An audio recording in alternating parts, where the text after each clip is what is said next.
you're this kid and you decide to become an actor. You were a ballet dancer. You know, you were one of those kids who just was really into it. You knew at an early age what you wanted to do. You're 8 years old and you're acting and dancing and stuff.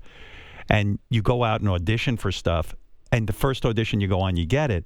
And then the whole family picks up and moves to New York, ostensibly, I think, to basically you're the great hope of the family to make a living. Well, there were a few of us working. My older Your brother. My older brother Toby Was an actor. Is an actor, continues to be. Right. So I think when we moved, my father wanted to start. He was a truck driver. My father's a teamster, and he wanted to start a business in New York. Right. And so we came, and obviously there were hopes that we might find success, the children. But I will say that because there were so many of us, we weren't the center of the family. Like, we would just take subways to auditions. You think you got enough attention? Do you think that's why you became an actor? That was your way of getting attention? When you're in a family of 8, No, I think it's the opposite. I think it's a way of having something that's yours in a family of 6 or 7 or 8. Right. You have finally something that's just your own, and you become somebody else, which is, it's thrilling. It's like an alternate universe. And so then you come home and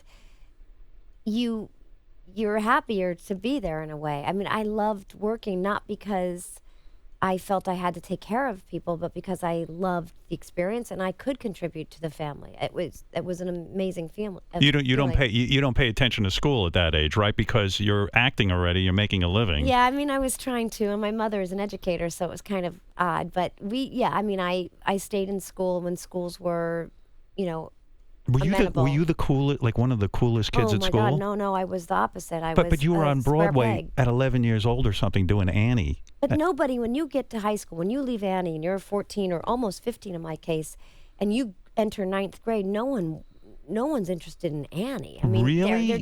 They're desperate to be anything but a small girl. Like you're.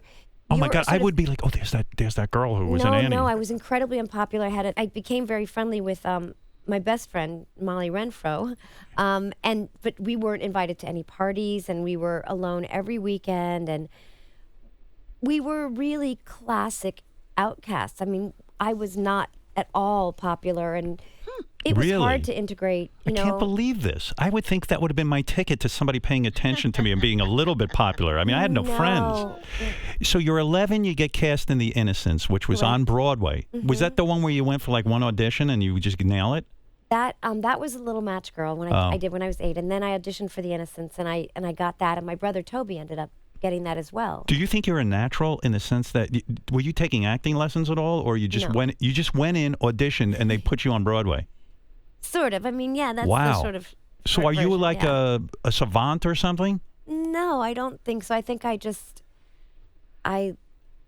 loved it. Were you nervous when you would audition? When you're young, you're not nervous about anything. God. It's only when you get older and the stakes change. You have to pay rent and your Con Ed bill, and then all of a sudden you're nervous because you have responsibilities, But when I was auditioning as a kid, I loved it. I mean, I'm out of school. If I get this job, I'm being paid. I have to imagine what it's like to live in the turn of the century in London, and my mother is dead, and I have to sell these I mean, if it's something that you're curious about, which is, I guess, fantasy, right? But that's amazing to go on. I mean, I remember the first time I was on radio, I was already older, and I was shaking. That's why because I was too old. You were grown up, and you understood the stakes. You understood that there were consequences to success or not having success. There was a whole laundry list of things that you were expecting from the experience that a child doesn't. When you audition for your first role and you get it, subsequent roles, and you go out and audition and you don't get it, was the rejection even harder for you? Were you like, wait, No. I'm supposed to get this? No. And you never suffered from rejection? I mean, I would occasionally say, like, I would audition for commercials, 2 and 3 times a day. I would be up and down 3rd Avenue where all those advertising agents used to be. And I would just tell the guys, I'd be like, I never get these jobs. I don't know why You don't get commercials. I don't get commercials. I didn't look like an American. Yeah, but that's the problem. Girl. As a little girl, and you're going out on these commercial auditions, you're probably saying to yourself, oh, I don't have the right look. I should do this to my face. I should do this to my body. No, it never occurred to me. No. You didn't get discouraged.